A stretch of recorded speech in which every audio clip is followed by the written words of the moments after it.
بسم اللہ الرحمن الرحیم الحمد للہ نحمده ونستعینه ونستغفره ونؤمن به ونتوکل علیہ ونعوذ باللہ من شرور انفسنا ومن سیئات اعمالنا من يهده اللہ فلا مضل له ومن يضلله فلا هادی له واشهد ان لا الہ الا اللہ وحده لا شریک له واشهد ان سيدنا ومولانا محمدا عبده ورسوله ارسله الى الناس كافة بشيرا ونذيرا وداعيا الى الله باذنه وسراجا منيرا صلى الله تعالى عليه وعلى آله واصحابه وازواجه وذرياته وبارك وسلم تسليما كثيرا كثيرا.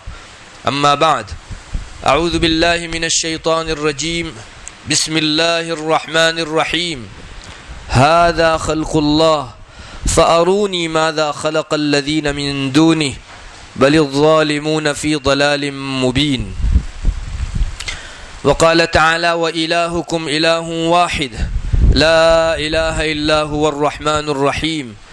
ان فی خلق السماوات والارض واختلاف اللیل والنہار والفلک التي تجری فی البحر بما ينفع الناس وما انزل اللہ من السماء من ماء فاحیا به الارض بعد موتها وبث فيها من كل دابة وتصريف الرياح والسحاب المسخر بين السماء والارض لآيات لقوم يعقلون. وقال رسول اللہ صلی اللہ علیہ وسلم تفکروا فی خلق اللہ ولا تتفکروا فی اللہ او کما قال علیہ الصلاۃ والسلام.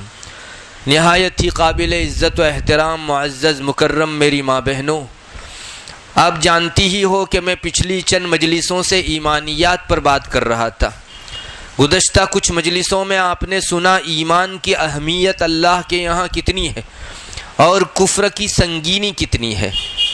الحمدللہ پچھلی کئی مجلسوں میں اللہ تعالیٰ کی آیات کی روشنی میں اور نبی اکرم صلی اللہ علیہ وسلم کی احادیث کی روشنی میں ایمان کی اہمیت بھی ہمارے دلوں میں اجاگر ہو گئی ہوگی، اور کفر کا گھناؤناپن اور اس کی سنگینی، اس کی خطرناکی اور ہولناکی یہ بھی آپ جان چکی. اس مجلس میں ایک دوسرا مضمون شروع کرنا چاہتا ہوں، اور وہ یہ ہے کہ ہمارے ایمان کا مدار اور آدھار عقائد پر ہے.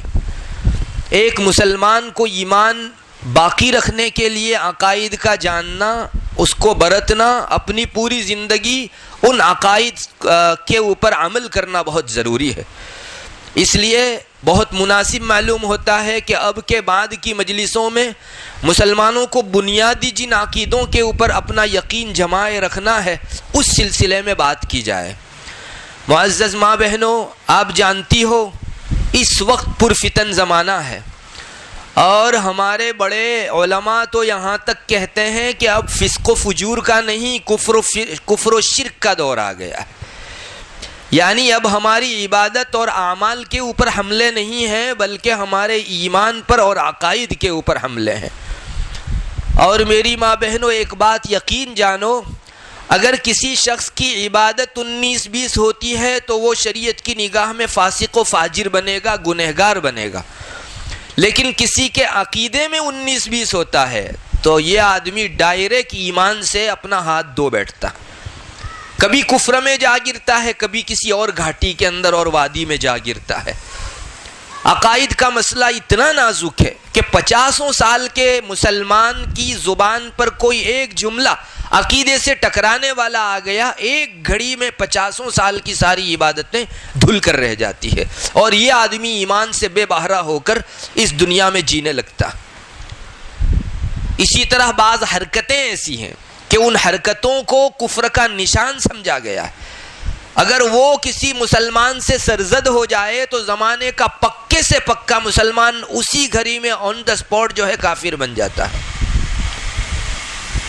ہمارے علماء نے الحمدللہ اپنی کتابوں کے اندر ایسے جملے اور ایسی حرکتیں الگ سے لکھی بھی ہیں جو ڈائریکٹ عقائد سے ٹکراتی ہیں.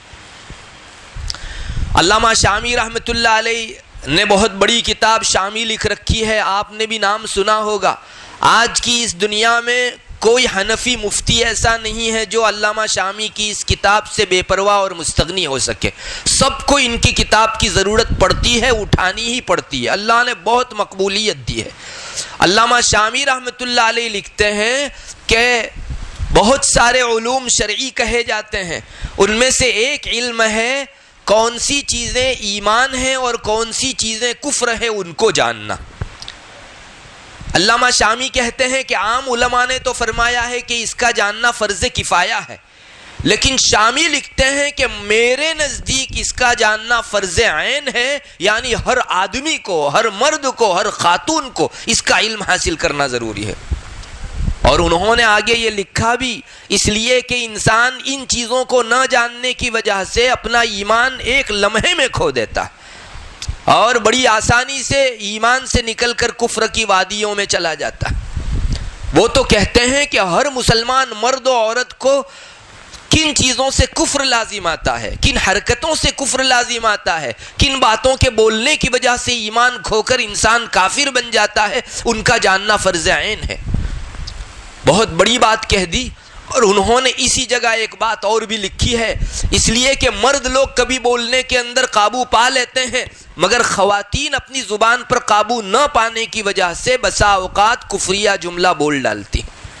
اور میری ماں بہنوں, آپ کو معلوم ہے اگر ایسا کوئی کفریہ جملہ نکل گیا یا کفریہ حرکت ہو گئی تو اس کے پرتیاگھات اور اثرات کیا پڑیں گے. اس کا اثر جہاں انسان کے ایمان کھو کر کفر میں چلے جانے پر پڑتا ہے, وہیں اس خاتون کا نکاح اپنے شوہر سے فوراً ٹوٹ جاتا. یہ خاتون اب اپنے شوہر کے نکاح کے اندر نہیں رہتی. کتنی بری چیز ہے کہ ایک خاتون یا کوئی مرد اس طرح کے جملے جو کفر کے ہیں بولتے ہیں, لیکن انہیں اس کا احساس نہیں ہے کہ میں اپنا ایمان کھو چکا. ان کے درمیان میں میاں بیوی کے رشتے قائم رہتے ہیں جس کو شریعت کی نگاہ کے اندر زنا سمجھا جاتا ہے. اللہ ہماری حفاظت فرمائے. آخر کوئی تو وجہ تھی کہ علامہ شامی نے اتنا زور دے کر فرمایا کہ ان چیزوں کا جاننا ضروری ہے. اور میری ماں بہنوں, ہمارا آج کا جو پرفتن دور ہے اس سلسلے میں 1400 سال پہلے رسول اکرم صلی اللہ علیہ وسلم نے اس بات کی پیشین گوئی فرما رکھی ہے, آئندہ ایک زمانہ ایسا آنے والا ہے کہ شام کا مسلمان صبح کا کافر ہوگا, اور صبح کوئی مسلمان ہوگا شام کو ایمان کھو کر کفر میں چلا گیا ہوگا. اصبح مومنا امسا کافرا وامسا مومنا اصبح کافرا. یہ دور آنے والا ہے. اور کچھ شروعات اگر آپ کی نگاہ معاشرے اور سماج کے اوپر اور اس وقت کی جیتی جاگتی لائیو دنیا پر ہو تو آپ اس کی شہادت دیں گے کہ یہ دور شروع ہو چکا. بڑی آسانی سے مسلمان کفریہ کلمات بول لیتے ہیں اور کفریہ حرکتیں اور ودھیاں کر لیتے ہیں, چاہے کسی کو خوش کرنے کے واسطے یا معاشرے میں ایسے رہنا پڑتا ہے اس بہانے سے ہی کیوں نہ کرتے ہوں. اللہ کے یہاں یہ لوگ کفر کی حرکت اور کفر کے بولنے کی وجہ سے ایمان سے فوراً خارج ہو جاتے ہیں, ان کے نکاح کے لالے پڑ جاتے ہیں. اور ایسی حالت میں اگر ان کی اولاد پیدا ہوئی تو شریعت کے اندر وہ غیر ثابت النسب ٹھہرتی ہے, اپنے باپ سے اس کا نسب نہیں جوڑ سکتے. بڑے مسائل ہیں میری ماں بہنوں. اس لیے میں محسوس کرتا ہوں کہ عقائد کے اوپر ہم لوگ بنیادی تعلیمات حاصل کریں.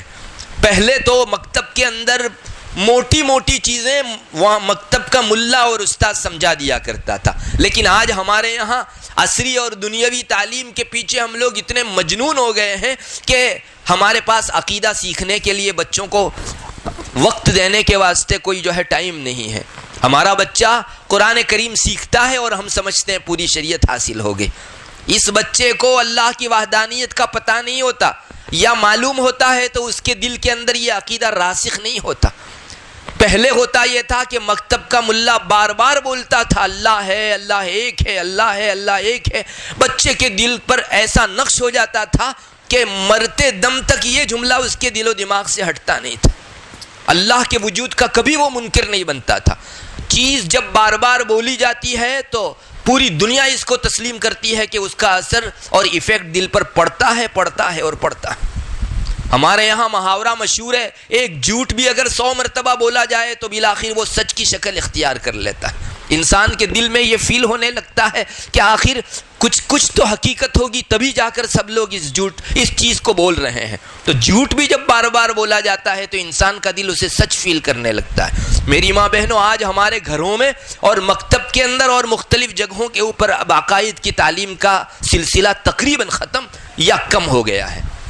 ہمیں چاہیے کہ ان بنیادی عقیدتوں اور عقیدوں سے واقفیت حاصل کریں، ورنہ میں نے جیسا کہ بتایا عقیدے اتنے پر نزاکت ہیں کہ معمولی سی غلطی کی وجہ سے 50 سال کا مسلمان ایک گھڑی کے اندر کفر میں چلا جاتا ہے. اس کو آپ کو سمجھنا ہو تو یوں سمجھو، ایک آدمی سائیکل پر سے گرے تو اس کو کچھ چوٹ لگتی ہے، اور ایک آدمی فلائٹ میں سے گرے، ان دونوں کے درمیان کا جو تفاوت ہے وہی تفاوت عقائد میں 19-20 ہونے کا ہے اور عبادات کے اندر 19-20 ہونے کا ہے. دونوں برا ہے، دونوں اللہ کو ناراض کرنے والی چیز ہے، لیکن عقیدے میں تو اتنا دور پھینک دیا جاتا ہے کہ اللہ کی پناہ. اس لیے میری ماں بہنوں، میں چاہتا ہوں کہ اب چند مجلسوں کے اندر آپ کے سامنے اسلام کے وہ موٹے موٹے عقیدے ذکر کروں جس کو لے کر قرآن اترا ہے، اور قرآن کا اکثر حصہ عقیدوں کو پر مشتمل ہے، اور ایسی آیات ہیں کہ ہم اگر سنیں، ان کا ترجمہ معلوم کریں اور اس میں جو پیغام ہمارا رب دینا چاہتا ہے اسے معلوم کریں تو ہمارا ایمان زندہ اور تازہ ہو جائے. آج قرآن سے مسلمانوں کی نسبت بھی ختم ہو گئی. اس لیے میری ماں بہنوں، میں اب چاہ رہا ہوں کہ عقیدوں کا سلسلہ شروع کروں. ایمان مفصل اور مجمل کے تعلق سے ہم مکتب کے اندر پڑھتے ہیں، اور اب بڑوں کو بھی مستقل سکھایا جاتا ہے. آمنت باللہ وملائکتہ وکتبہ ورسلہ والیوم الآخر والقدر خیرہ وشرہ من اللہ تعالی والبعث بعد الموت. یہ چند نمبر ہیں، اس کے علاوہ اور بھی عقائد ہیں، لیکن موٹی موٹی جو چیزیں ہیں وہ اس میں الحمدللہ شامل کر دی گئی ہیں. سب سے پہلی چیز ہے آمنت باللہ، میں اللہ پر ایمان لایا. میری ماں بہنوں، اللہ پر ایمان لانے کا کیا مطلب؟ اللہ تعالیٰ پر ایمان چند چیزیں چاہتا ہے. ایک تو یہ ہے کہ اللہ ہے، سب سے پہلی بات، یعنی اس دنیا کا کرتا دھرتا، پوری دنیا میں چینجز کرنے والا، ایک خاص ترتیب سے نظام چلانے والا کوئی ہے اور وہ ہے اللہ تبارک و تعالیٰ کی ذات. دوسرے نمبر کے اوپر وہ ہے اور ایک ہے، اس کے ساتھ کوئی ساجی اور شریک نہیں. اللہ تعالیٰ کی پر ایمان لانا جو ہمارے اوپر فرض ہے، بہت ساری چیزیں ان میں جاننا ضروری ہے جن پر مسلمان ایمان لے آئے. سب سے پہلی چیز میں آج کی مجلس میں دکھانا چاہتا ہوں کہ اس دنیا کا یہ جو نظام چل رہا ہے وہ خود بخود نہیں چل رہا ہے، ایک کسی ذات کے تصرف سے، اس کے کاربھار سے، اس کے انتظام سے چل رہا ہے، اور وہ ذات ہے اللہ تبارک و تعالیٰ کی، جس کو ہماری اپنی ٹھیٹھ زبان میں اگر آپ کہہ دو تو یوں کہہ سکتے ہو، اللہ سب کا کرتا دھرتا ہے. بہت ٹھیٹھ انداز میں آپ سمجھ لو، اللہ ہی کرتا دھرتا ہے.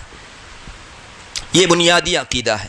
جانتی ہو میری ماں بہنوں، اگر کوئی آدمی یہ سمجھے کہ یہ دنیا کا نظام خود بخود چل رہا ہے، اس کا کوئی چلانے والا نہیں ہے، دن سورج کے اگنے سے سامنے آتا ہے اور سورج کے غروب ہو جانے سے دن ختم ہو کر رات آ جاتی ہے، یہ اپنی طرف سے چل رہا ہے، اس کو ناستک پنا کہا جاتا ہے. اللہ کے وجود میں شک ہو، اس دنیا کے چلانے والے کے موجود ہونے میں کسی کو شک ہو تو وہ آدمی ناستک بن جاتا ہے، جس کو عربی میں دہریہ کہتے ہیں، ملحد کہا جاتا ہے. ہماری گجراتی میں اس کو ہم لوگ ناستک کہتے ہیں. جو کسی میں نہیں مانتا، یہ سمجھتا ہے کہ بس دنیا ہے اور خود بخود چل رہی ہے، کسی کے ہاتھ میں اس کی لگام اور باگڈور نہیں ہے کہ جو اس کو مستقل ایک نظام کے تحت چلا رہا ہے. میری ماں بہنوں، آپ کو شاید اندازہ ہو نہ ہو، جن کی اخبار پر نگاہ ہے وہ جانتے ہیں کہ ناستکوں کی سنکھیا اور تعداد آئے دن بڑھ رہی ہے. ہمارے یہاں اخبار میں سال میں ایک مرتبہ سروے شائع ہوتا ہے. ہمارے ہندوستان کے مختلف اسٹیٹوں کا سروے ہوتا ہے. میں نے تو اس کا کٹنگ کر کے بھی بعض جگہوں پر رکھا ہے. اس میں آپ گزشتہ سال کا ناستک لوگوں کا سروے دیکھو اور اس سال کا سروے دیکھو، تعداد میں بے تحاشا اضافہ ہو رہا ہے اور لوگ ایمان کھو کر ناستک بن رہے ہیں. کافر بھی نہیں، وہ بت میں بھی نہیں مانتے، کسی مذہب میں نہیں مانتے، بس یہ دنیا خود ہی چل رہی ہے اور زمانہ کرتا دھرتا ہے، ایسا کہتے ہیں. آپ نے بہت سی مرتبہ کاروں پر اور ٹرکوں کے اوپر ایک جملہ لکھا ہوا دیکھا ہوگا, سمے بڑوان چھے, سمے کرتا دھرتا چھے. بہت سے لوگ جن کے دلوں میں ایمان نہیں ہے وہ سمے, زمانہ, وقت, ٹائم اور دہر کو سب کچھ سمجھتے اور اسی کو جو ہے معبود مانتے. ایسے لوگوں کو دہریہ کہا جاتا ہے, اور یہ لوگ ناستک ہیں. اللہ تبارک و تعالیٰ کے یہاں کافر جیسے مردود ہے ویسے ناستک بھی مردود ہے. اس نے پہلے ہی قدم کے اوپر اللہ تبارک و تعالیٰ کا حکم نہیں مانا, اللہ کے وجود ہی کا انکار کر دیا کہ دنیا یوں ہی چل رہی ہے. میری ماں بہنوں, اللہ تبارک و تعالیٰ موجود ہے. اگر کسی انسان کو عقل ہو تو وہ اپنی عقل کو کام میں لا کر بلا کسی دلیل کے اس بات کو پہچان سکتا ہے کہ یہ دنیا کا اتنا منظم و مرتب نظام کسی کے چلائے بغیر ہرگز نہیں چل سکتا. اللہ تعالیٰ ہمارا معبود ہے, اور ہمارا معبود کوئی جسم والا نہیں ہے جیسے دوسرے لوگوں کے معبود ہیں. اس کو نشانی اور علامتوں سے پہچاننا پڑے گا, اور ساری علامتیں اپنے درون سے, دل سے پکار پکار کر کہہ رہی ہے کہ رب ہے, ایک ہے, اور وہ اللہ ہے, اللہ ہے اور اللہ ہے. عربوں کے یہاں ایک جملہ بڑا مشہور ہوا, میں کہتا ہوں اس کا ٹرین چلا. سارے ہی مصنفین نے اپنی کتابوں میں اس جملے کو بہت بڑا مقام دیا, اور سچ مچ ہمارے دل کو ہلا دینے والا جملہ ہے. بعض مرتبہ اللہ تعالیٰ انسان کی زبان بھی ایسے جملے بلوا دیتا ہے کہ پورے وجود کو ہلا دے. اللہ ہے اور ناستک پنا کچھ نہیں ہے. انسان ایک ذات کو جو اس نظام کو چلا رہی ہے مانے, اس چیز کے اوپر وہ کہتے ہیں کہ اگر کسی جگہ راستے اور پگڈنڈی کے اوپر ہم نے دیکھا کہ وہاں اونٹ کی مینگنی ہے, مینگنی یعنی اونٹ کی ٹوائلٹ, تو ہر آدمی جس کو معمولی سی بھی عقل ہے وہ اس بات کا پتہ لگا لیتا ہے کہ اس جگہ سے اونٹ گزرا. کسی جگہ دھول میں کوئی آدمی چلا ہو تو اس کے پاؤں کے نشان زمین میں پڑ جاتے ہیں, تو پاؤں کے نشان بتا رہے ہیں کہ اس جگہ سے کوئی آدمی گزرا ہے. اونٹ کی مینگنی اور ٹوائلٹ بتاتی ہے کہ اس جگہ سے اونٹ گزرے ہیں. کسی کے پاؤں کے نشانات دھول میں پڑ جانے کو دیکھ کر ہم یہ اندازہ لگا سکتے ہیں, بلکہ یقین کر لیتے ہیں کہ اس جگہ سے کوئی گزرا ہے. تو پھر اتنا بڑا برجوں والا آسمان اور اتنی بڑی زمین کیا اللہ کا پتہ نہیں دیتی؟ انسان کو عقل ملی ہے, اللہ تعالیٰ نے مکلف بنایا ہے کہ اس عقل کے سہارے تم کو میرے وجود کو پہچاننا ہے. میری ماں بہنوں, اللہ ایک ہے, انشاءاللہ وہ عقیدہ آگے آئے گا. مجھے تو ابھی پہلا عقیدہ ذکر کرنا ہے, اللہ ہے, موجود ہے, اور نظام چلانے والی ذات اللہ تبارک و تعالیٰ کی ہے, ذات باری ہے. ہمارے یہاں اصول فقہ ایک فن ہے جو مولوی حضرات پڑھتے ہیں, اس میں ہمارے علماء نے ایک ٹاپک قائم کیا ہے, فصل فی العقل. انسان کو جو اللہ تعالیٰ نے عقل دی ہے اس بارے میں. امام ابو حنیفہ رحمۃ اللہ علیہ کا یہ جملہ اصول فقہ کی تمام کتابوں میں لگ بھگ موجود ہے. امام ابو حنیفہ رحمۃ اللہ علیہ جو ہمارے بڑے پیشوا اور امام ہیں, جن کو اللہ تعالیٰ نے پوری دنیا کے اندر امامت کے لیے قبول فرما لیا, وہ فرماتے ہیں, میری ماں بہنوں بہت غور سے سننے کا مسئلہ ہے, ایک بہت اندر پڑا ہوا مسئلہ آج آپ کے سامنے میں کھول رہا ہوں, آپ کو اندازہ ہوگا کہ امام ابو حنیفہ رحمۃ اللہ علیہ کیا کہنا چاہتے ہیں. امام صاحب فرماتے ہیں کہ اگر کوئی شخص جنگل میں پرورش پایا, پہاڑ کی چوٹی میں پرورش پایا ہو, اس کو کوئی رسول اور کوئی رسول تو کیا ملتا, کسی انسان سے بھی اس کی ملاقات نہیں ہوئی. جنگل میں پرورش پانے والا, پہاڑ کی چوٹی پر بچپنے سے بڑا ہونے والا ایک انسان ایسا ہے, رسول سے تو کیا ملتا, کسی انسان تک سے اس کی ملاقات نہیں ہوئی. یہ بالغ ہوا 15 سال کی عمر کے بعد, اس کو آسمان اور زمین کے یہ تغیرات اور تصرفات اور جو دین آتا ہے جاتا ہے, چاند, سورج, پہاڑ اور مختلف قسم کی چیزوں کو دیکھنے کا موقع اور غور کرنے کا موقع ملا. اور موقع ملنے کے بعد یہ آدمی مر گیا. علماء نے سوال اٹھایا ہے کہ کیا اس آدمی سے اللہ تعالیٰ کے وجود کے بارے میں ایمان لانے کا سوال ہوگا کہ نہیں ہوگا؟ امام ابو حنیفہ رحمۃ اللہ علیہ فرماتے ہیں کہ اس کو کوئی رسول نہیں ملا جس نے اس کو تبلیغ کی ہو، دین کی دعوت دی ہو، مگر اللہ تعالیٰ نے اس کے پاس دو چیزیں رکھ چھوڑی تھی. ایک تو پوری دنیا کا یہ کارخانے قدرت بچھا رکھا تھا، اور دوسری اس کو عقل دی تھی. اور عقل کم سے کم اتنا پہچان سکتی ہے کہ اس کا چلانے والا کوئی نہ کوئی موجود ہے. اس لیے امام ابو حنیفہ رحمۃ اللہ علیہ فرماتے ہیں کہ یہ آدمی جو پہاڑ پر پرورش پایا اور بالغ ہو کر اس کو اتنا غور کرنے کا موقع ملا کہ وہ اللہ تبارک و تعالیٰ ہے اس کو پہچان سکے، پھر بھی اگر وہ آدمی جو ہے ایمان نہیں لایا، اللہ تعالیٰ کے یہاں یہ کافر ہو کر مرا اور جہنمی ہوگا. آپ سمجھ سکتی ہو، ہم کو اللہ نے عقل دی ہے. اسی لیے ہمارے علماء فرماتے ہیں کہ جتنے بھی انبیاء آئے ان سب کی تعلیمات توحید کی تھی. اللہ کے وجود کے سلسلے میں تو انسان کی فطرت آواز کرتی ہے کہ ہونا چاہیے.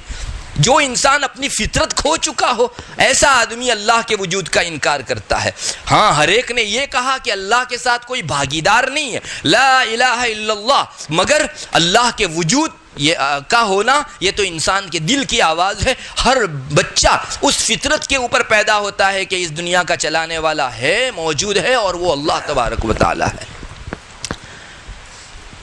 میری ماں بہنوں، یہ ناستک پنا کوئی نیا پرانا نہیں ہے، بہت پرانے زمانے سے چل رہا ہے. امام ابو حنیفہ رحمۃ اللہ علیہ کے زمانے میں بھی ناستک لوگ تھے. واقعہ لکھا ہے ایک مرتبہ امام ابو حنیفہ رحمۃ اللہ علیہ کی خدمت کے اندر چند ناستک لوگ آئے. سمندر پار کر کے کشتی میں وہ لوگ آئے تھے. امام صاحب سے وقت لیا تھا. امام ابو حنیفہ رحمۃ اللہ علیہ تشریف فرماتے، ان کو آنے کے لیے موقع دیا گیا. امام صاحب سے جب بات ہوئی امام ابو حنیفہ رحمۃ اللہ علیہ سے، تو پوچھا امام صاحب نے کہ آپ کیا کہتے ہو؟ کہنے لگے کہ یہ دنیا کا نظام کوئی نہیں چلا رہا ہے. سورج اپنی طرف سے اگتا ہے، ڈوبتا ہے، دن اپنی طرف سے آتا ہے، جاتا ہے، رات اپنی طرف سے آتی ہے، جاتی ہے. سب نظام آٹومیٹک خود بخود ہو رہا ہے. کوئی شخص جو ہے اس کو، کوئی ذات اس کو چلانے والی نہیں. امام ابو حنیفہ رحمۃ اللہ علیہ بہت ہوشیار تھے. اللہ تعالیٰ نے ان کو ایسی ذکاوت و فطانت دی تھی کہ وہ بھانپ جاتے تھے. انہوں نے، امام صاحب نے بات بات میں پوچھا کہ آپ لوگ آئے کس میں؟ کہا ہم لوگ کشتی میں آئے ہیں سمندر پار کر کے. اچھا، کشتی میں آپ وہاں سے بیٹھ جاتے اور بادبانی کشتی میں ہاتھ پر ہاتھ دھرے بیٹھے رہتے تو مجھ تک آ سکتے تھے تم. کہا ایسا کیسا ہو سکتا ہے؟ اس کا ایک ملاح اور ناخدا ہوتا ہے جو کشتی چلاتا ہے، اور اس کے بغیر کوئی کشتی اپنی منزل مقصود تک پہنچ نہیں سکتی. بس اب لوہا گرم ہو گیا تھا. امام صاحب نے فرمایا ایک چھوٹی سی کشتی اگر کسی کے چلائے بغیر نہیں کر چل سکتی تو اتنا بڑا کارخانہ قدرت کیا بغیر کسی کے چلائے چل جائے گا؟ میری ماں بہنوں، سوچئے، ناستک پنا ایک بہت بڑا مرض ہے، ایک کینسر ہے. اور انسانی جسم کو جیسے ظاہری بیماریاں کھا جاتی ہیں ویسے ہی انسان کی روح کو ناستک پنا کھا جاتا. اللہ تعالی ہماری حفاظت فرمائے. میری ماں بہنوں، اللہ کے وجود پر اب میں تھوڑی سی قرآن کی روشنی میں دلیل دینا چاہوں گا. اللہ تبارک و تعالیٰ نے جا بجا قرآن کریم کے اندر اپنی علامتیں، اپنی نشانیاں ذکر فرمائی ہے، اور ہم کو کہا ہے کہ غور کرو، میری مخلوق میں غور کرو، میں نے جو جو چیزیں پیدا کی ہیں ان چیزوں کے اندر غور کرو. تم کو میرا پتہ مل جائے گا اور تم اس بات کا دم بھرنے لگو گے کہ میں ہوں. میں نے شروع میں جو آپ کے سامنے آیت کریمہ تلاوت کی، ہمارا رب کہتا ہے ھذا خلق اللہ، یہ اللہ کی مخلوق ہے. آسمان، زمین، پہاڑ، چاند، ستارے، آفتاب، مہتاب اور مختلف قسم کی جو بھی مخلوقیں ہیں وہ اللہ کی مخلوق ہے. فَأَرُونِي مَاذَا خَلَقَ الَّذِينَ مِن دُونِهِ، مجھے بتاؤ اللہ کے علاوہ ان مخلوقات کو کس نے وجود بخشا. بل الظالمون فی ضلال مبین، بلکہ ظالم لوگ جو ہے وہ کھلی گمراہی میں ہیں. ان کے جی کی آواز آتی ہے کہ اللہ نے پیدا کیا، مگر اس کے باوجود بھی وہ اللہ کا دم بھرنے کے لیے تیار نہیں ہوتے. قرآن کریم میں ایک اور جگہ ذکر کیا گیا وَلَئِن سَأَلْتَهُمْ مَنْ خَلَقَ السَّمَاوَاتِ وَالْأَرْضِ لَيَقُولُنَّ اللَّهُ. محمد، اگر تم ان کفار سے، ان لوگوں سے سوال کرو گے کہ آسمان و زمین کس نے پیدا کیے، تو یہ لوگ بولیں گے، کہیں گے، جواب دیں گے کہ اللہ نے پیدا کیے. تو ان کے درون میں بھی، اندر میں بھی یہ بات تھی کہ خالق اللہ تبارک و تعالی ہے. مگر نشانیوں پر غور نہ کرنے کی وجہ سے اور اندر کفر کا زہر ہونے کی وجہ سے یہی علامتیں ان کو اللہ تک نہیں پہنچاتی. ناستک بن جاتے ہیں لوگ اور اللہ کے وجود ہی کا انکار کر دیتے ہیں. ہمارا رب کہتا ہے, دوسری آیت میں نے جو پڑھی تھی اس کا ترجمہ آپ سن لیں, وَإِلَٰهُكُمْ إِلَٰهٌ وَاحِدٌ, تمہارا معبود ایک ہی معبود ہے, لا الہ الا ہو, اس کے علاوہ کوئی معبود نہیں. الرحمن الرحیم, بڑا مہربان نہایت رحم کرنے والا ہے. پھر ہمارا رب دعوت دیتا ہے کہ تم میرے کارخانے قدرت پر غور کرو. اللہ فرماتا ہے ان فی خلق السماوات والارض, یہ میں جو آگے دکھا رہا ہوں وہ میری نشانیاں ہیں, اگر ان نشانیوں میں غور کرو گے تو مجھ تک پہنچ جاؤ گے. سب سے پہلی چیز ہمارا رب کہتا ہے ان فی خلق السماوات والارض, آسمان اور زمین کے پیدا کرنے میں نشانیاں ہیں, ہوشیاروں کے لیے, عقل مندوں کے لیے. واختلاف اللیل والنہار, اور رات کے اور دن کے آنے جانے میں میرے وجود کی نشانیاں ہیں. والفلک التی تجری فی البحر بما ينفع الناس, یہ جو کشتیاں سمندروں کے اندر بہت بڑے بڑے سامان لے کر چلتی ہیں ان میں بھی میرے وجود کی نشانی ہے.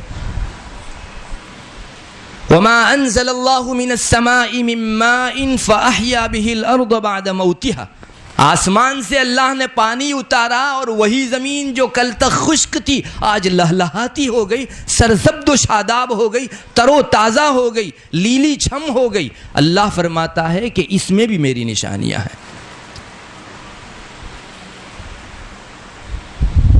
وَبَثَّ فِيهَا مِن كُلِّ دَابَّةٍ, اللہ تعالیٰ نے پوری سرزمین کے اوپر الگ الگ قسم کے جانور پھیلا دیے.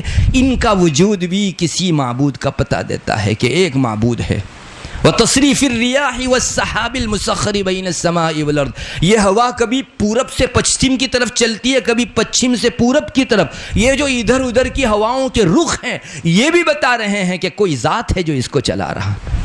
اور آسمان اور زمین کے درمیان میں ادھر لٹکے ہوئے یہ جو بادل ہیں اس میں بھی نشانیاں ہیں عقل مندوں کے لیے کہ اللہ تبارک و تعالیٰ کو وہ پہچانے. میری ماں بہنوں, کیا ہم نے اللہ کے کارخانے قدرت پر کبھی تھوڑی دیر بیٹھ کے غور کیا؟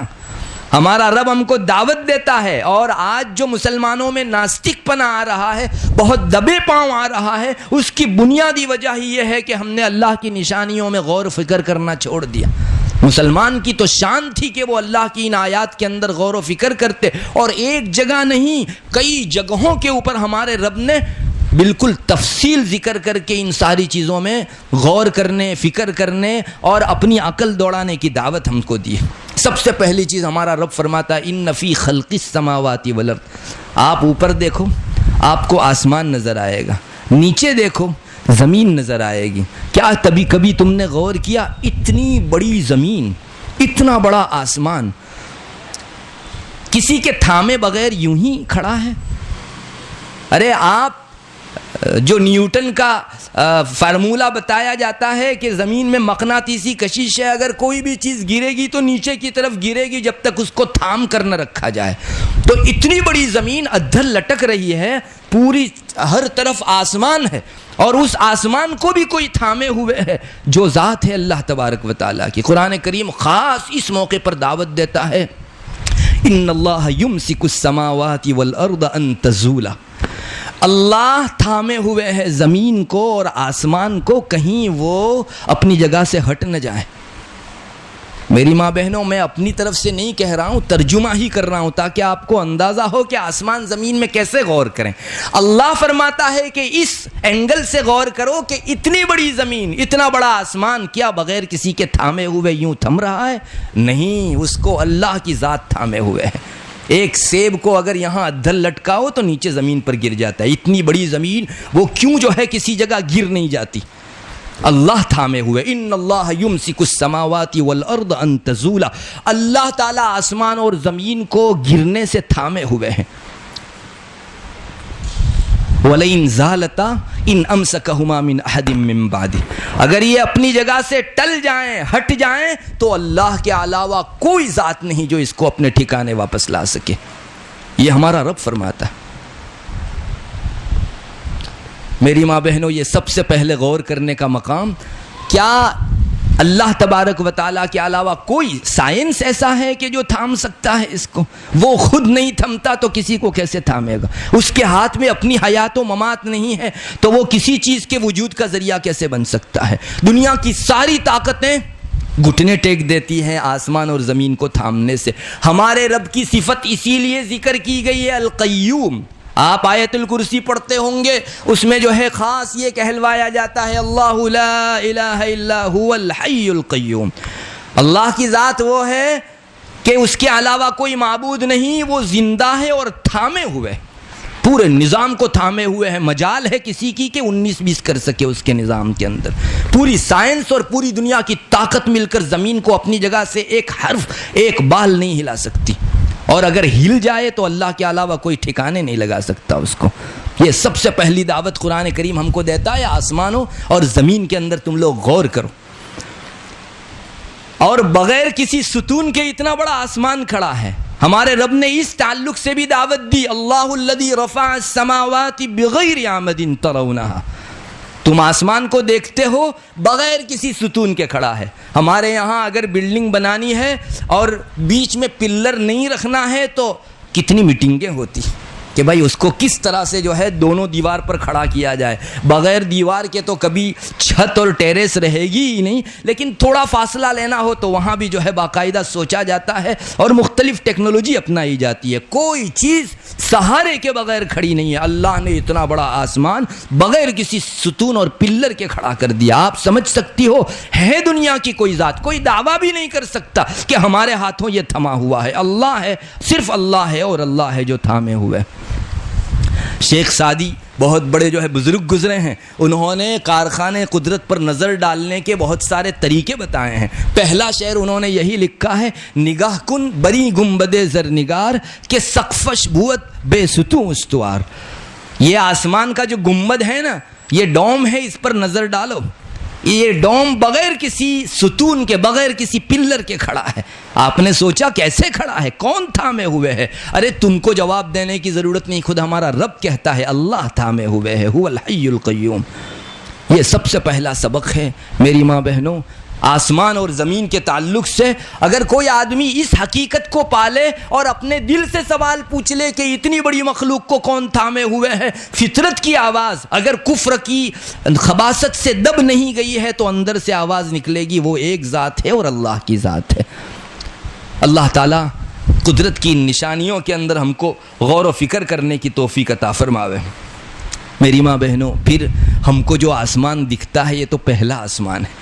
آپ کو پتا ہے اس آسمان کے پیچھے کیا ہے؟ میں اور آپ بتا نہیں سکتے، سائنس دانوں کی دوڑ ہے پہلے آسمان تک بھی نہیں، انہیں آسمان کی باریکیوں کا کہاں پتا، اس آسمان کے اوپر کا بھلا وہ کہاں جان سکتے ہیں؟ ارے اللہ کی قدرت ہے، اس آسمان پر دوسرا آسمان ہے، اس پر تیسرا آسمان ہے، چوتھا آسمان ہے، پانچواں آسمان ہے، چھٹا آسمان ہے اور ساتواں آسمان ہے۔ یہ رسول اکرم صلی اللہ علیہ وسلم ہی بتا سکتے تھے، اور الحمدللہ اتنی باریک چیزیں آج تک سائنس اور ٹیکنالوجی نہیں پہنچ پائی ہے، اور میں کہوں گا نہیں پہنچ پائے گی، چونکہ ہمارے رب نے اعلان کیا ہے کہ یا معشر الجن والانس ان استطعتم ان تنفذوا من اقطار السماوات والارض فانفذوا لا تنفذون الا بسلطان فبأي آلاء ربكما تكذبان۔ اے انسانوں، جن کی ساری جماعت، پوری خلقت، تھوڑا سا اگر ہمت رکھتے ہو تو آسمان کے دائرے سے باہر نکل کر بتاؤ، زمین کے دائرے سے کسی اور جگہ جا کر دکھاؤ۔ اللہ ہمارا جواب کا انتظار بھی نہیں کرتا، فنفذو فوراً کہتا ہے لا تنفذون الا بسلطان، وہاں سرٹیفکیٹ دکھائے بغیر آپ جا بھی نہیں سکتے۔ میری ماں بہنوں، یہ ہے آسمان کی حقیقت، اور اس آسمان کے اوپر آسمان ہے، اور اللہ کے رسول صلی اللہ علیہ وسلم کی نگاہیں سائنسدانوں کی نگاہیں جہاں ختم ہوتی تھی وہاں سے شروع ہوتی تھی۔ ایک حدیث شریف میں آپ کو سنا دوں تاکہ آپ کو اندازہ ہو کہ رسول کا مقام کتنا بڑا ہوتا ہے، اور اللہ کی مخلوق یہ جو آسمان ہے وہ کتنی بڑی خلقت ہے۔ سنیے آپ، حضرت عباس ابن عبد المطلب یہ رسول اللہ صلی اللہ علیہ وسلم کے چچا تھے اور ایمان لے آئے تھے ماشاءاللہ۔ حضرت حمزہ، حضرت عباس، ان کو ایمان نصیب ہوا تھا۔ وہ کہتے ہیں کہ ایک مرتبہ ہم لوگ بطحا میں بیٹھے ہوئے تھے، ابن ماجہ شریف میں روایت موجود ہے۔ بطحا ایسی زمین کو کہا جاتا ہے جس میں سنگریزیں ہوں، کنکری ہو، ایسی زمین کو کہا جاتا ہے. اور محدثین فرماتے ہیں کہ جب رسول اللہ صلی اللہ علیہ وسلم کا اور بنو ہاشم کا بائیکاٹ کیا گیا تھا اور ان کو شعب ابی طالب کے اندر جو ہے بائیکاٹ کر کے الگ کر دیا گیا تھا, نہ کھانا دیا جاتا تھا نہ ان کے ساتھ کوئی ویوہار رکھتا تھا, ان دنوں کی شاید یہ بات ہے. رسول اللہ حضرت عباس ابن عبد المطلب فرماتے ہیں کہ رسول اللہ صلی اللہ علیہ وسلم بھی تھے اور ہم بہت سے لوگ بھی تھے, تو آپ صلی اللہ علیہ وسلم نے آسمان کی طرف نظر اٹھائی. ظاہر ہے کہ آپ اٹھائیں گے تو آس پاس کے لوگ بھی اٹھائیں گے. آپ صلی اللہ علیہ وسلم نے سب کو آسمان کی طرف نظر اٹھوا کر فرمایا کہ اچھا جانتے ہو اسے کیا کہتے ہو تم لوگ, یہ جو دکھائی دے رہا ہے اس کو کیا کہتے ہو؟ تو حضرت عباس کہتے ہیں ہم لوگوں نے جواب دیا حضرت اس کو جو ہے سحاب کہتے ہیں عربی کے اندر. سحاب بادل, اس کے اوپر آسمان ہے تو بادل کہتے ہیں. آپ صلی اللہ علیہ وسلم نے فرمایا اس کو تم عنان بھی کہتے ہو؟ صحابہ نے فرمایا کہ جی عربی میں اس کو عنان بھی کہا جاتا ہے. آپ نے پھر پوچھا کہ اس کو مزن بھی کہتے ہو؟ مزن ایسے بادل کو کہا جاتا ہے جس میں پانی بھرا ہوا ہو. تو صحابہ نے فرمایا جی حضرت ہم اس کو مزنبی کہتے ہیں. دیکھیے کتنی صفت سے آپ صلی اللہ علیہ وسلم اوپر لے جا رہے ہیں. آپ دیکھیے یہ ظاہری چیزوں کو دکھایا. اب آپ صلی اللہ علیہ وسلم نے پوچھا کہ اس بادل کے اوپر کیا ہے جانتے ہو؟ لوگوں نے کہا حضرت نہیں معلوم. آپ نے فرمایا اس پر پہلا آسمان ہے.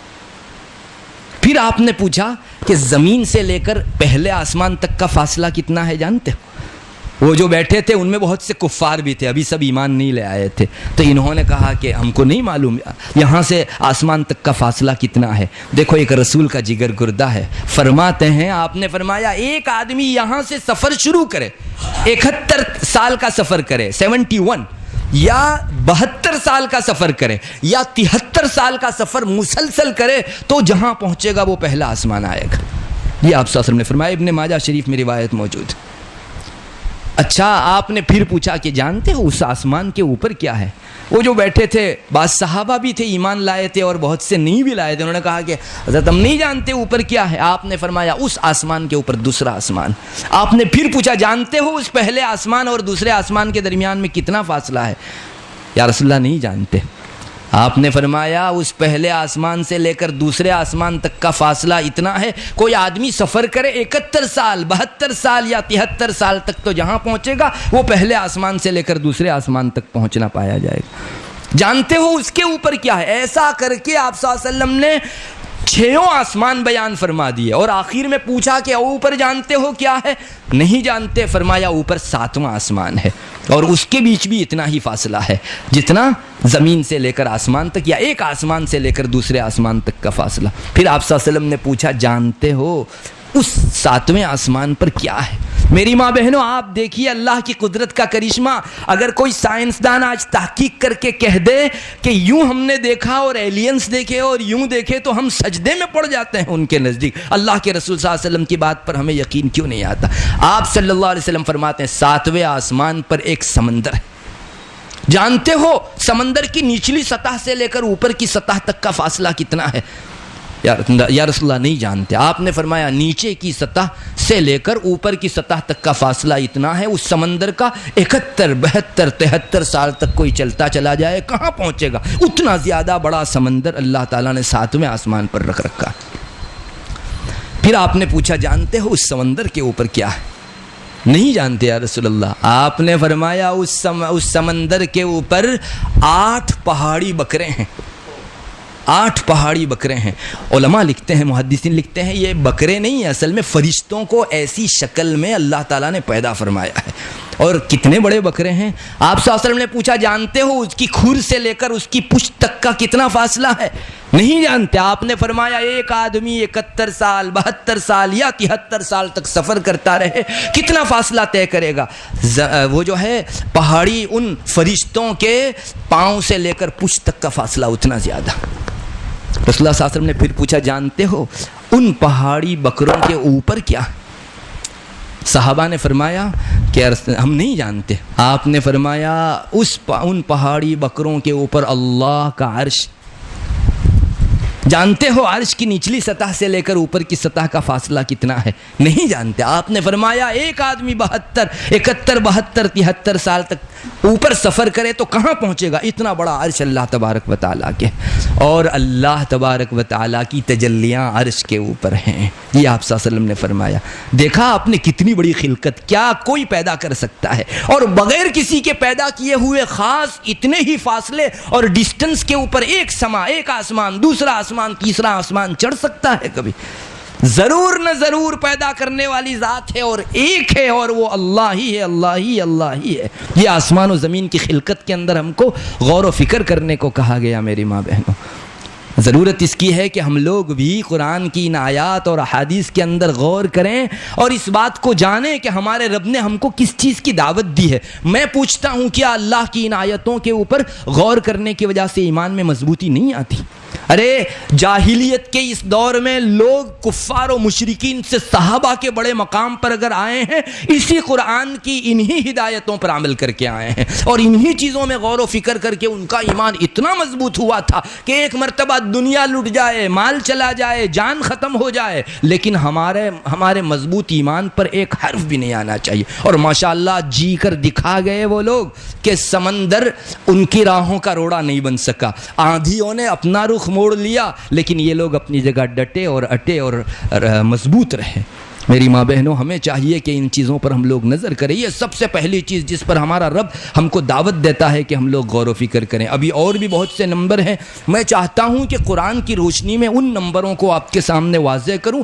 اس کا بڑا فائدہ یہ ہوگا کہ ہمارے ایمان میں اللہ کے وجود کے حوالے سے پختگی آئے گی، اور اگر ان آیات کو کسی نے دل میں سمو لیا، انشاءاللہ یہ آدمی بے ایمان نہیں مر سکتا.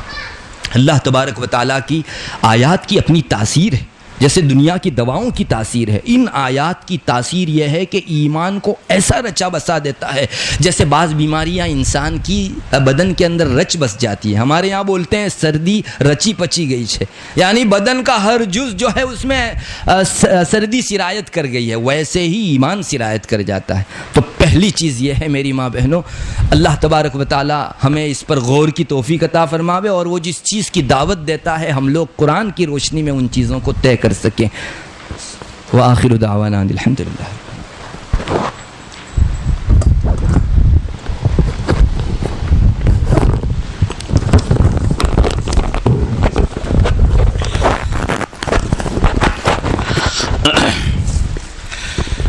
جزاکم اللہ احسن الجزاء. مکرمی سامعین، معزز و محترم دینی ماں اور بہنیں، بہت ہی شکریہ کے الفاظ میرے پاس نہیں ہے. پونے گھنٹے کے اندر حضرت مفتی صاحب نے جس انداز سے اللہ رب العزت کی قدرت کو ہمارے سامنے رکھا ہے، فتبارک اللہ احسن الخالقین. اللہ تعالیٰ حضرت کی عمر میں خیر، عافیت، برکت عطا فرمائے، اور ہم کو زیادہ سے زیادہ پوری امت کو فائدہ اٹھانے کی توفیق نصیب فرمائے. مکرمی سامعین، اہل موٹا وراچھا کے لیے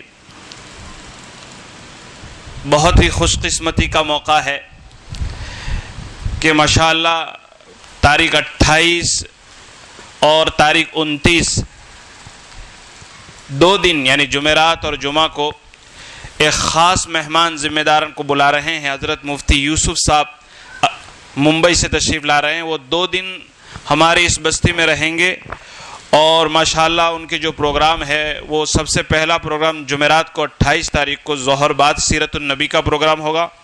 عصر کے بعد ماشاءاللہ پریکٹیکلی نماز کی مشق ہوگی، اور تیسرا پروگرام جمعرات کو عشاء بعد سیرت النبی کا ہوگا. اور یہ تینوں پروگرام جو جمعرات کو ہوں گے وہ جمعہ مسجد میں ہوگے انشاءاللہ. اور جمعہ کے دن صبح 7:30 بجے مکتب کے طلبہ اور اساتذہ کے درمیان مدرسے کے ہال میں پروگرام ہوگا، اور جمعہ سے پہلے مسجد میں عمومی بیان ہوگا. اور جمعہ کے بعد 29 تاریخ کو 2:45 بجے مستورات کا پروگرام مدرسہ ہال میں ہوگا. ہم تمام کو زیادہ سے زیادہ اس سے فائدہ اٹھانے کی توفیق نصیب فرمائے. اب حضرت سے درخواست کرتے ہیں کہ دعا کر لیں.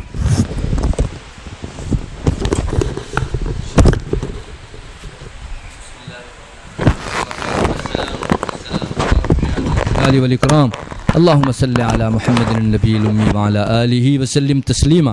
ہے اللہ ہمارے گناہوں کو معاف فرما، ہم لوگ بڑے خطا کار ہیں، گنہگار ہیں، سیاہ کار ہیں، ہماری عمریں تیری نافرمانی میں گزر گئی۔ یا الہ العالمین اب تو ہم کو راہ راست پر لا دے، صراط مستقیم پر گامزن فرما دے۔ اے اللہ گناہوں کی عادت چھڑوا دے اور نیکیوں کا عادی بنا دے۔ یا الہ العالمین تیرے ایمانیات کے لیے زندہ جاوید آیات قرآن کریم میں تھیں، اے اللہ ہم لوگوں نے اس سے کما حق کو فائدہ نہیں اٹھایا۔ یا الہ العالمین آج تک کی کوتاہیوں کو معاف فرما اور آئندہ اس کی ہدایات سے قرآن کریم جو ہدی للناس اور ہدی للمتقین ہے، اے اللہ اس سے ہم سب لوگوں کو بہراور فرما، خوب خوب فائدہ اٹھانے کی توفیق مرحمت فرما۔ یا الہ العالمین ہمارے ایمان کو اتنا مضبوط بنا دے کہ اس کو نہ پیسوں کی لالچ توڑ سکے اور نہ عہدے اور منصب کا لالچ توڑ سکے۔ یا الہ العالمین صحابہ رضوان اللہ تعالی علیہ مجمعین کا سا ایمان ہمیں بھی نصیب فرما، انہی کے صدقہ و طفیل میں نصیب فرما۔ یا الہ العالمین ہمیں اپنے ایمان کی پختگی، عقائد کی مضبوطی کے سلسلے میں خوب الرٹ اور متنبہ اور آگاہ ہو جانے کی توفیق مرحمت فرما۔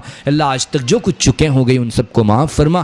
یا الہ العالمین ہم تیرے حضور اس مجلس میں اس بات کا دم بھرتے ہیں کہ تیرے وجود کو ہم مانتے ہیں اور تو ایک ہے، اس بات کا دم بھرتے ہیں۔ اے اللہ کفار اور ناستک اور دہریہ لوگ جو تیرے وجود کو نہیں مانتے، ہم ان سے اپنی برات کا اظہار کرتے ہیں اور یا الہ العالمین تجھ سے ایک درخواست کرتے ہیں کہ اسی حق کے اوپر ہم کو جلا اور اسی حق پر ہم کو موت عطا فرما۔ لا جتنی خواتین اپنا وقت فارغ کر کے دین کی باتیں سننے کے لیے آئی ہوئی ہیں ان سب کی آمد کو ہم سب کے لیے ذخیرہ آخرت اور نجات کا ذریعہ بنا دے۔ جن لوگوں نے اس پروگرام کو منعقد کیا اور جو اس سلسلے میں مستقل کوششیں کر رہے ہیں، اے اللہ دنیا اور آخرت ہر جگہ ان کو بہترین بدلہ عطا فرما۔ اے اللہ تیرے ان نصوص سے، آیات سے اور احادیث سے ہم کو کما حق و فائدہ اٹھانے کی توفیق مرحمت فرما۔ ہم کو ان لوگوں میں سے نہ بنا جن لوگوں کے کان اور دلوں پر تیری آیات و رسول کی احادیث پہنچی لیکن تو نے اپنی آیات و احادیث رسول کو پھیر دیا اور ان کے دلوں کو فائدہ نہیں اٹھانے دیا۔ اللہ ہم ان محروم میں سے نہ بنے۔ یا الہ العالمین ہم تیری پناہ میں آتے ہیں، بے شک تو نے قرآن میں فرمایا ہے کہ میری آیتوں کو میں تکبر کرنے والوں سے، کفر کرنے والوں سے پھیر دوں گا۔ اے اللہ ہم ایسی جماعت میں سے ہونے سے تیری پناہ میں آتے ہیں۔ یا الہ العالمین ہم کو فائدہ اٹھانے والوں میں سے بنا، محروم رہنے والوں میں سے نہ بنا۔